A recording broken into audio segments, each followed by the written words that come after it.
नमस्कार दोस्तों, आप सभी लोगों का अच्छी पाठशाला में स्वागत है। आज हम सभी लोग कृषि अर्थशास्त्र एवं योजनाओं के अंतर्गत हमारी भारत सरकार के द्वारा प्रधानमंत्री जी की अध्यक्षता में वर्ष 2024-25 के लिए जो खरीफ फसलें हैं तो उसमें करीब 14 फसलों के लिए एमएसपी जारी करी गई है, मंजूरी इसको दे दी गई। तो उसी को लेकर के हम सभी लोग बात करेंगे। आज समझेंगे कि किस फसल के लिए कितनी एमएसपी निर्धारित की गई है पिछले वर्ष की तुलना में, तो और तथा अन्य महत्वपूर्ण पहलुओं पर भी बात करेंगे। हालांकि एमएसपी को लेकर के हमारे पूर्व में लेक्चर हो चुके हैं करीब 2-3, तो आज फिर से हम सभी लोग सरकारी तौर पर उसका रिवीजन भी कर लेंगे इसी के साथ। तो पहले देखते हैं किन किन फसलों के लिए एमएसपी जारी की गई है दोस्तों। तो आइए बात करते हैं कि केंद्रीय मंत्रिमंडल वर्ष 2024-25 के लिए खरीफ फसलों को न्यूनतम समर्थन मूल्य को मंजूरी दे दी गई। इसका सोर्स दोस्तों पीआईबी, आप सभी लोग चाहें तो आप ऑफिशियल साइट पर भी इसको चेक कर सकते हैं। तो एक एक करके समझते हैं। सरकार ने विपणन सत्र 2000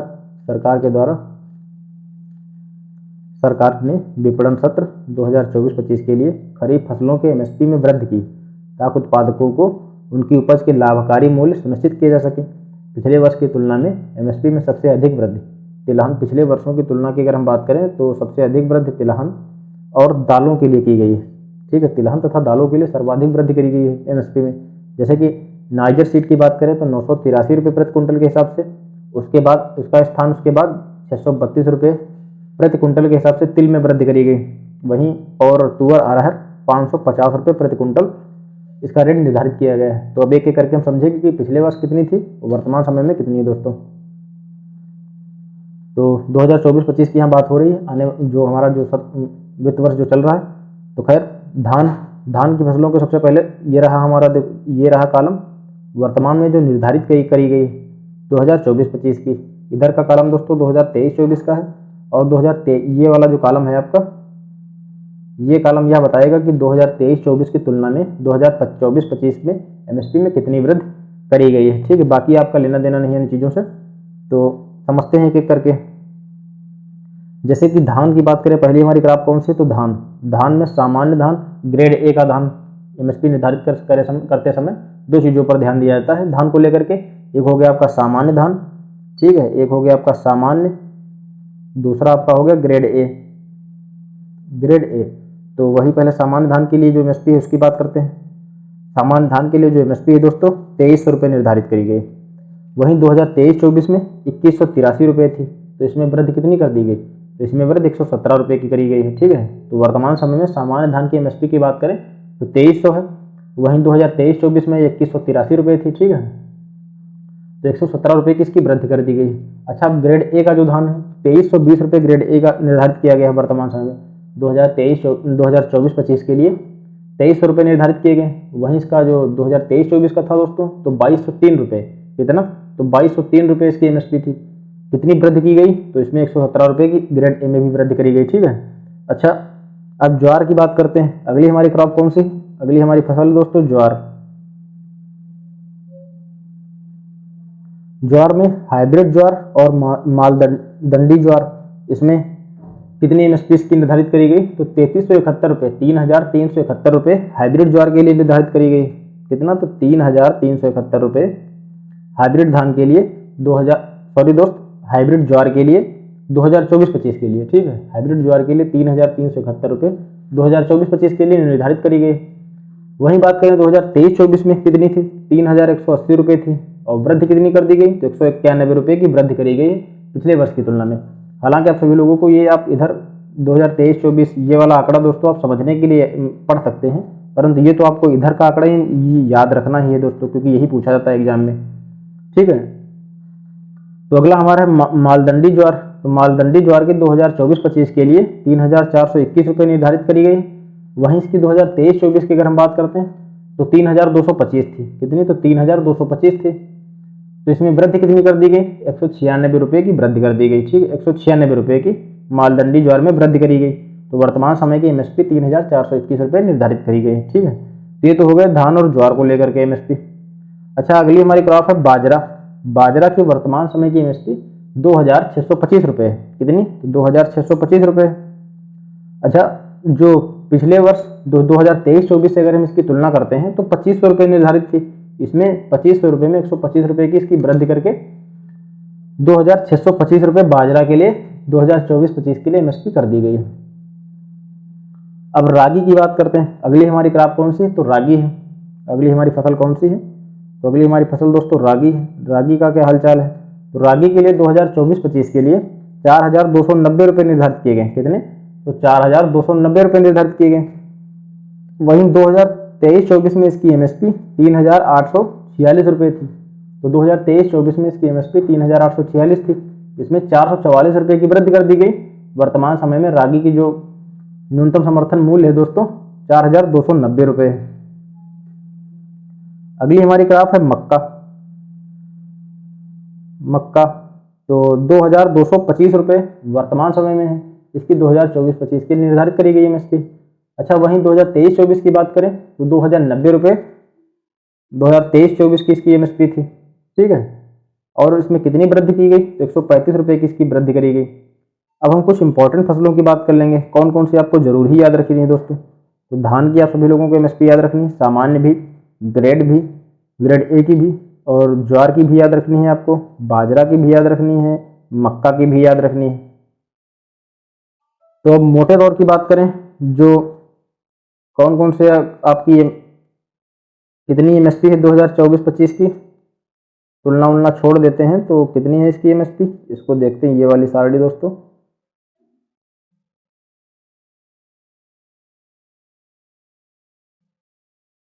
तो धान की 2300 रुपये है 2024-25 के लिए सामान्य धान की।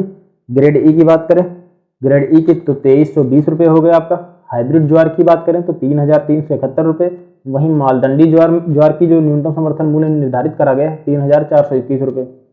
बाजरा की अगर हम बात करते हैं तो बाजरा की वर्तमान समय के लिए 2625 अर्थात 2024-25 के लिए बाजरा की जो न्यूनतम समर्थन मूल्य रहने वाला है 2625 रहने वाला है। रागी का 4290, जबकि मक्का का 2225। तो ये सभी हो गए आपके एमएसपी। ग्रेड ए का 2320। अच्छा दोस्तों, ये सभी याद रखिए आप सभी लोग, बहुत ही इंपॉर्टेंट है। एक नंबर आपका जरूर इसमें से देखने को मिलेगा। अगली हमारी फसल है तुअर। अगली हमारी कौन सी क्रॉप है? तो तुअर है। तुअर को हम सभी लोग अरहर भी कहते हैं। तो इसकी जो वर्तमान समय की एमएसपी है दोस्तों, जो कितनी है इसकी वर्तमान समय की एमएसपी? 7550 रुपये। 7550 बहुत ही इंपॉर्टेंट है दोस्तों, ये तो आपको याद रखना ही है। तो अरहर की अगर हम वर्तमान समय की बात करते हैं तो 7550 रुपये इसकी एमएसपी निर्धारित है। ठीक है, तो वहीं पिछले वर्ष 2023-24 से अगर इसकी तुलना करते हैं हम दोस्तों, तो करीब 7000 रुपये इसकी एमएसपी अरहर की 2023-24 की तुलना में। ठीक है, 7000 की 550 रुपये की इसमें वृद्धि कर दी गई। तो वर्तमान समय में एमएसपी कितनी हो गई? 7550 रुपये हो गई। अच्छा, मूंग की बात करें, मूंग भी इंपॉर्टेंट है। तो इसकी जो 2023-24 में 8558 रुपये एमएसपी थी। कितनी? तो 8558 थी। इसमें 124 रुपये की वृद्धि कर दी गई। तो वर्तमान समय में 2024-25 में जो एमएसपी की रेट निर्धारित हुई 8682 हो गई। 124 रुपये की इसमें वृद्धि की गई। तो ये कितनी हो गई वर्तमान समय में? 8682 हो गई आपकी मूंग की। अब तिलहनी फसलों को समझते हैं। उड़द को देख लेते हैं पहले।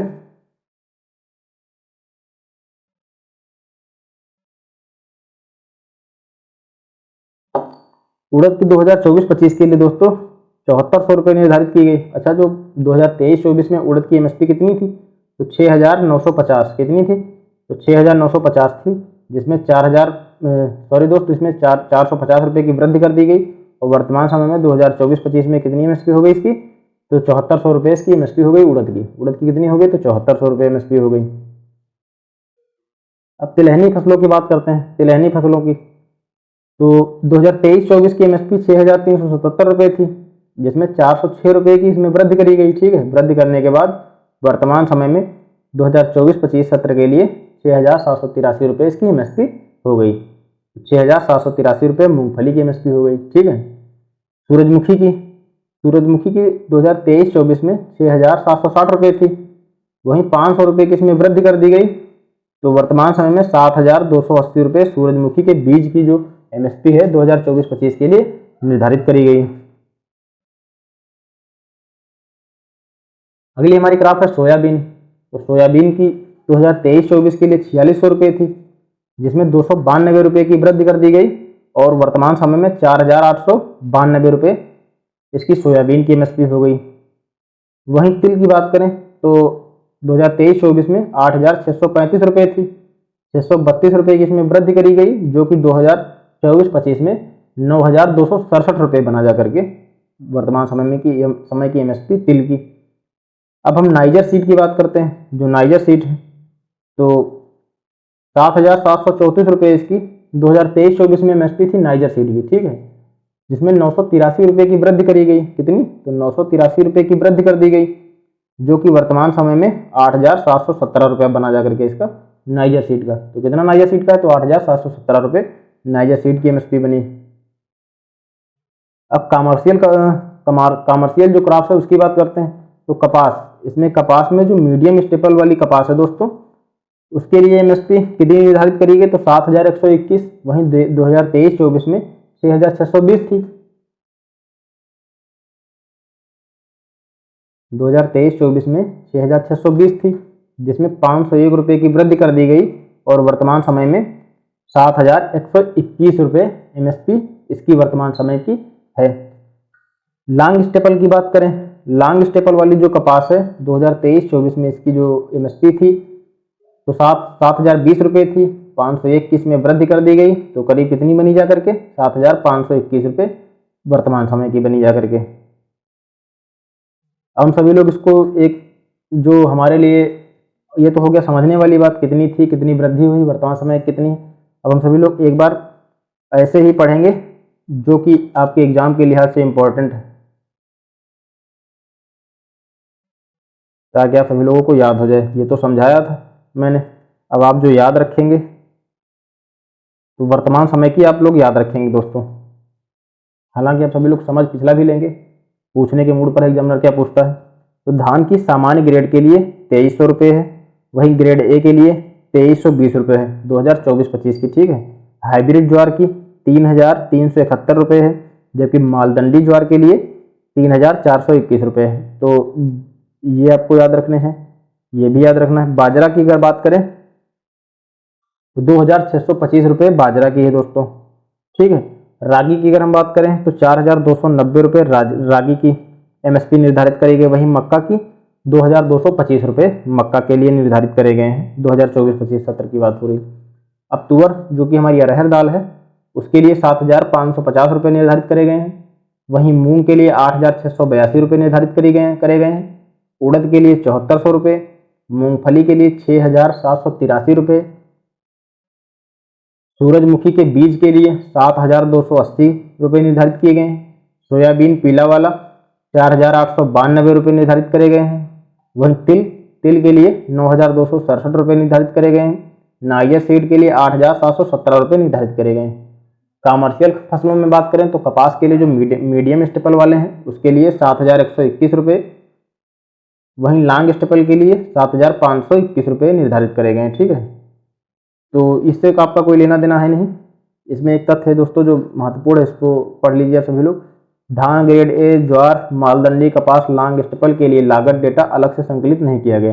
विपणन सत्र 2024-25 के लिए खरीफ फसलों के लिए एमएसपी में वृद्धि केंद्रीय बजट 2018-19 की घोषणा के अनुरूप है, जिसमें एमएसपी की अखिल भारतीय भारित औसत उत्पादन लागत के कम से कम 1.5 गुना, ये आपका इंपॉर्टेंट है, 1.5 गुना स्तर पर तय किया गया है, ठीक है। आगे हम सभी लोग देखेंगे भी। किसानों को उनकी उत्पादन लागत पर अपेक्षित मार्जिन बाजरा 77% के मामले में सबसे अधिक होने का अनुमान है। उसके बाद तुअर 62%, मक्का 54% और उड़द 52% का स्थान है, ठीक है। बाजरा का जो अपेक्षित मार्जिन बाजरा का 77% जो सबसे अधिक होने का अनुमान है, ठीक है। उसके बाद तुअर का आपका 62%, मक्का का 54% और उड़द का 52% का स्थान है। बाकी फसलों के लिए किसानों को उनकी उत्पादन लागत पर मार्जिन 50% होने का अनुमान है। बाकी दोस्तों ये सभी आपके लिए कुछ खास काम का है नहीं। अब हम सभी लोग एमएसपी के अन्य महत्वपूर्ण पहलुओं पर बात करेंगे। हालांकि ये हम सभी लोग एक बार पूर्व में लेक्चर कर भी चुके हैं, फिर से आपका रिवीजन हो जाएगा, तो इसको अच्छे से समझ लेते हैं, क्योंकि इसमें एक अलग टॉपिक भी दिया हुआ है, तो आपके एग्जाम के लिहाज से बहुत ही महत्वपूर्ण हो जाता है दोस्तों।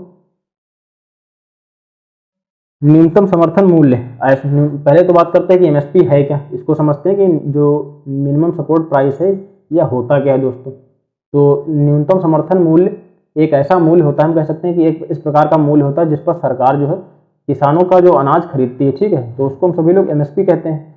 अच्छा, या इसको हम सभी लोग तो न्यूनतम समर्थन मूल्य,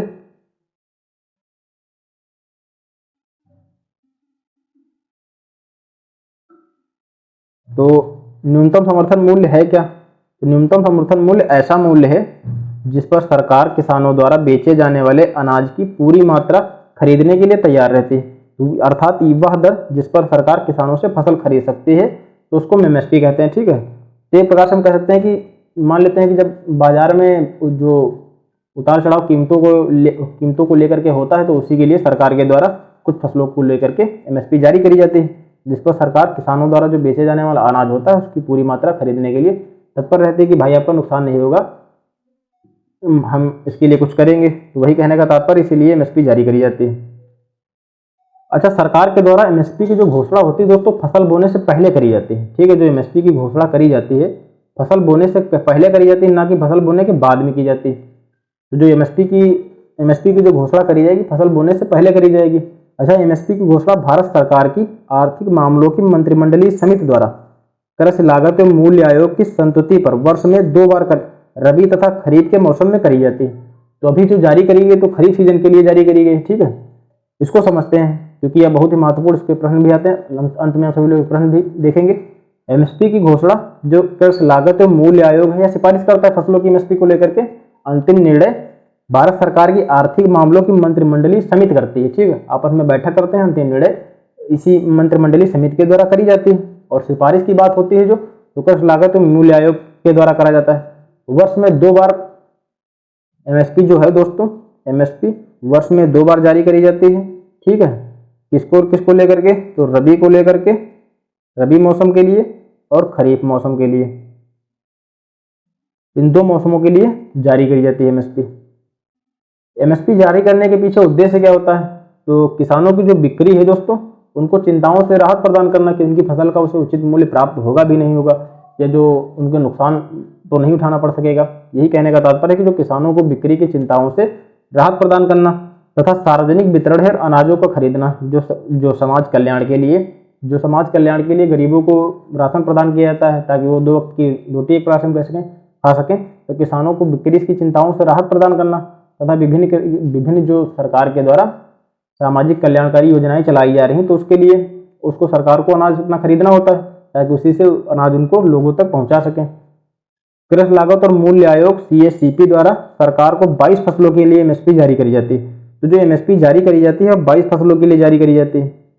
22 फसलों के लिए 22 फसलों के लिए एमएसपी जारी की जाती है। 22 फसलों के लिए एमएसपी जारी करी जाती है, ठीक है। अच्छा, जो गन्ना दोस्तों, गन्ने की फसल के लिए उचित और लाभकारी एफआरपी की सिफारिश करी जाती है। तो जो गन्ना है दोस्तों, यह बहुत ही महत्वपूर्ण है। गन्ने के लिए एफआरपी की सिफारिश की जाती है। एफआरपी की सिफारिश की जाती है। तो गन्ने के लिए एफआरपी की सिफारिश करी जाती है।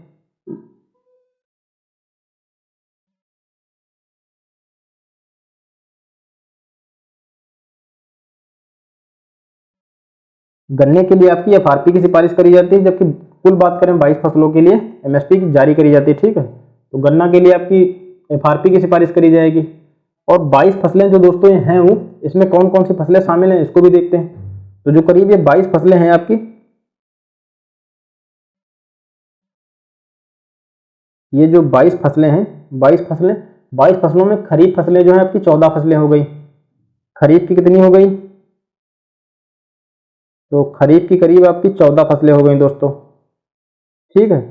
वहीं वाणिज्यिक फसलें कितनी हो गई? तो वाणिज्यिक, जैसे कि आप सभी लोगों ने कमर्शियल क्रॉप के अभी बारे में एमएसपी के बारे में बात करी, कपास के लिए जारी करी गई। तो वाणिज्यिक फसलें वाणिज्यिक के लिए 2 हो गई, ठीक है। और रबी के लिए 6 हो गई। रबी सीजन के लिए 6 फसलों पर जारी करी जाती है। तो अभी खरीफ सीजन के लिए 14 फसलों पर एमएसपी जारी करी गई। अभी हम सभी लोगों ने एक एक करके देखा किस किस फसल के लिए एमएसपी जारी करी गई। वाणिज्य के लिए 2 हो गया आपका, और रबी के लिए 6 फसलें हो गई, ठीक है।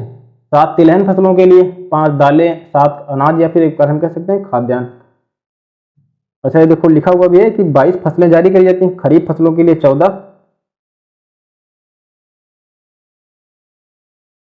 खरीफ फसलों के लिए 14 हो गई दोस्तों, रबी के लिए 6, वाणिज्य के लिए 2 हो गई आपकी, ठीक है। वहीं इसमें से 7 तिलहनी फसलें, सफ़ेद सरसों या फिर सरसों, सोयाबीन, सूरजमुखी, मूंगफली, तिल, कुसुम्भ, ये सभी शामिल हैं, ठीक है। तथा रामतिल, ये फसलें इसमें तिलहन के अंतर्गत शामिल है। 7 अनाज हैं आपके, धान, गेहूं, ज्वार, बाजरा, मक्का, जौ तथा रागी, ये 7 अनाज हैं। ये प्रश्न एक बार आया हुआ था कि कुल कितने अनाजों के लिए एमएसपी जारी करी जाती है, तो 7 अनाज हो गए आपके, 5 दालें हो गई आपकी, अन्य दालें अरहर या फिर तूर, अभी आप लोगों ने पढ़ा, चना, मूंग, उड़द, मसूर, इन सब के लिए एमएसपी जारी करी जाती है। अन्य फसलों में कोपरा हो गया, इसको हम सूखा नारियल कहते हैं, कपास, कच्ची पटसन, जूट, इन सब के लिए जारी करा जाता है। तो ये सब सभी आप सभी लोगों ने देख लिया कि 22 फसलों के अंतर्गत कौन कौन सी चीजें शामिल हैं। अच्छा, एक बार मैं नोट कर देता हूं एक साथ।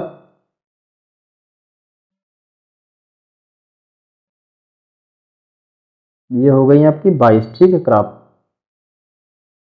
14 खरीफ फसलें हो गई, 14 आपकी कौन सी हो गई, 14 हो गई खरीफ। रबी की बात करें तो रबी की हो गई 6, रबी की हो गई 6, ठीक है, और वाणिज्यिक हो गई 2, वाणिज्यिक हो गई 2। तो ये हो गई 22, 14, 6, 20, 2, 22, ये टोटल आपकी हो गई 22। अब इनमें अगर विभाजन की बात करें तो 7 आपकी तिलहनी हो गई, 7 तिलहन फसलें हो गई, तिलहनी फसलें, ठीक है, 7।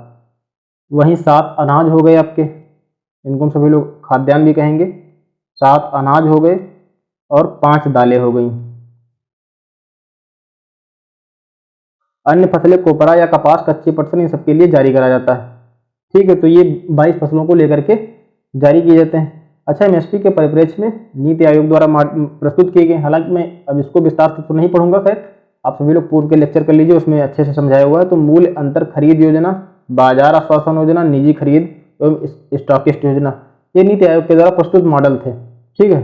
एमएसपी की गणना की बात करें क्या है, तो एमएसपी की गणना सीएससीपी द्वारा उत्पाद लागत पर विचार किया जाता है। जब एमएसपी की गणना करी जाती है तो उत्पाद लागत पर सीएससीपी के द्वारा विचार करा जाता है, ठीक है। उत्पाद लागत ए2 मेथड, ए2 मेथड में दोस्तों प्रत्यक्ष लागत, प्रत्यक्ष लागत का तात्पर्य क्या है कि बीज, उर्वरक, सिंचाई आदि में लगने वाली लागत। जैसे आप किसी भी फसल को बोते हैं, ठीक है, ए2 मेथड में क्या क्या शामिल होगा, तो प्रत्यक्ष लागत। प्रत्यक्ष लागत में क्या होगा, जैसे आप लोगों ने खेत की बुआई करी, बीज बोए, उसमें उर्वरक बोए, लगाए, मतलब उर्वरकों का छिड़काव किया, सिंचाई आदि जो करी, तो उसमें जो लगने वाली कीमत है आपकी, वह उसकी प्रत्यक्ष लागत के अंतर्गत शामिल हो जाएगा। इसको सभी लोग ए2 कहेंगे। ए2 प्लस एफएल मेथड, इसमें क्या होगा, तो अवैतनिक पारिवारिक श्रम, ए2 प्लस अवैतनिक पारिवारिक श्रम, तो ए2 आपका ये वाला इसमें शामिल हो गया। यहाँ पर तो ए2 का तात्पर्य यही है कि प्रत्यक्ष लागत, ठीक है। अवैतनिक पारिवारिक श्रम का तात्पर्य है जिसको, जैसे कि मान लेते हैं कि किसी परिवार में 5 लोग हैं, ठीक है, और 2 लोगों का उसमें काम है, खेत में 2 लोगों का काम है, 3 लोग उसमें अतिरिक्त रूप से लगे हुए हैं। हालांकि जो परिवार के लोग, उनको कोई श्रमिक तो मिल नहीं रहा। अगर आप लोग किसी मजदूर को लगाते हैं काम करने के लिए खेत में, तभी आप उसको पैसे देते हैं, ठीक है। लेकिन जो परिवार के लोग लगे होते हैं खेती में, उनको कोई अलग से मेहनताने का भुगतान नहीं किया जाता है। तो वही कहने का तात्पर्य है ए2 प्लस एफएल मेथड में, ए2 प्लस अवैतनिक पारिवारिक श्रम। अवैतनिक पारिवारिक श्रम का तात्पर्य है जिसका कोई पारिश्रमिक नहीं मिलता है, ठीक है। ये हो गया आपका C2 मेथड में। C2 मेथड में A2 आपका मेथड तो हो गया प्रत्यक्ष लागत वाला। वहीं एफएल मेथड की बात करें तो एफएल मेथड आपका हो जाएगा, और किसान स्वामित्व वाली भूमि और अचल संपत्ति का किराया तथा ब्याज, जो आपकी मान लेते हैं कोई बटाईदार है, जो उसको आप लोगों ने दे रखा है, तो उसकी जो भूमि या अचल संपत्ति का किराया जो भी ब्याज होगा वो सब इसमें शामिल होगा, ठीक है। एमएसपी की सिफारिश करते समय सीएससीपी द्वारा A2 प्लस एफएल मेथड एवं C2 मेथड दोनों को ध्यान में रखा जाता है। A2 प्लस, ये बहुत ही प्रचलित बात है दोस्तों, इसको याद रखिए, A2 प्लस एफएल मेथड एवं C2 मेथड दोनों को ध्यान रखा जाता है। एमएसपी को वैधानिक समर्थन प्राप्त नहीं है। अभी आप सभी लोगों ने देखा होगा किसान आंदोलन में यही कहा जा रहा था, इसको गारंटी प्रदान करी जाए, किंतु सरकार के लिए अपनी अलग चुनौतियां हैं इसको लेकर के। तो एमएसपी को वैधानिक समर्थन प्राप्त नहीं है, तो अपने अधिकारों, जैसे आपका मौलिक अधिकार कुछ हैं, इस प्रकार के अधिकारों को आप ये मांग नहीं कर सकते हैं कि सरकार से हमें एमएसपी चाहिए ही चाहिए, ठीक है। तो कहने का तात्पर्य कोई वैधानिक समर्थन इसको प्राप्त नहीं है। कोई भी किसान अपने अधिकार के रूप में एमएसपी की मांग नहीं कर सकता है। इसी को लेकर के धरना प्रदर्शन भी काफी हुए देखने को मिले। अब हम सभी लोग सीएससीपी पर बात करेंगे।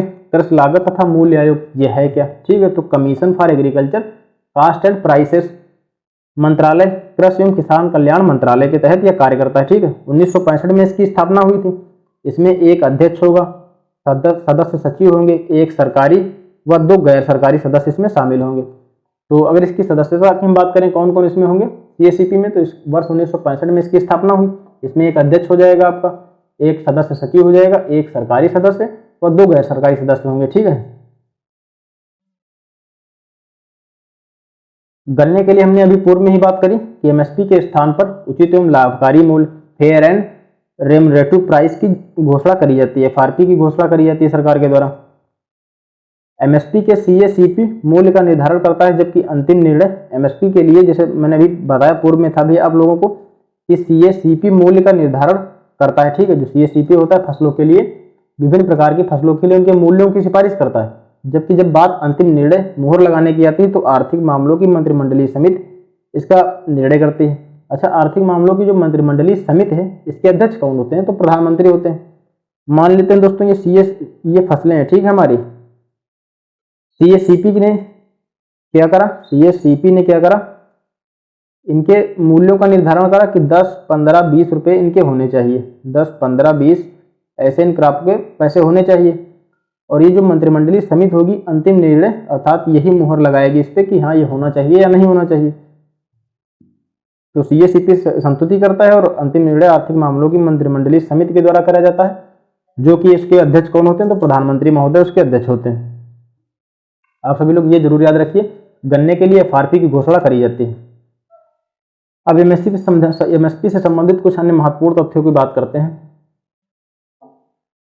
एमएसपी पहली बार केंद्र सरकार के द्वारा 1966-67 में लागू करी गई थी।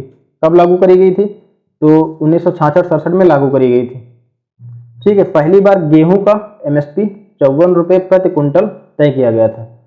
तो वर्ष 1966-67 में सबसे पहले गेहूं के लिए एमएसपी को जारी किया गया था। तो गेहूं की एमएसपी कितनी निर्धारित करी गई थी जब पहली बार इसको जारी किया गया था? तो 54 रुपये प्रति क्विंटल तय किया गया था। ठीक है, तो वर्ष 1966-67 में 54 रुपये प्रति क्विंटल के लिहाज से गेहूं के लिए एमएसपी जारी करी गई थी। तो अगर दशक पूछा जाए, कहीं कहीं पर दशक भी आया हुआ है, तो 1966-67 जो है आपका 1960 के दशक में शामिल है। 1960 के दशक में शामिल है, 1960, 61, 62, 63 ऐसे करके 1966-67 में लागू करी गई थी। तो 1960 के दशक के अंतर्गत यह हो जाएगा। कृषि लागत और मूल्य आयोग को कृषि मूल्य आयोग के नाम से जाना जाता था। कृषि लागत जो सीएसीपी दोस्तों, इसको पूर्व में कृषि मूल्य आयोग के नाम से जाना जाता था, जिसे वर्ष 1985 में कृषि लागत और मूल्य आयोग कर दिया गया। तो कृषि मूल्य आयोग इसको पहले कृषि मूल्य आयोग के नाम से जाना जाता था। फिर 1985 में क्या करा गया, इसके नाम में कुछ परिवर्तन करके इसका नाम सीएसीपी कर दिया गया, अर्थात कृषि लागत और मूल्य आयोग। कृषि लागत और मूल्य आयोग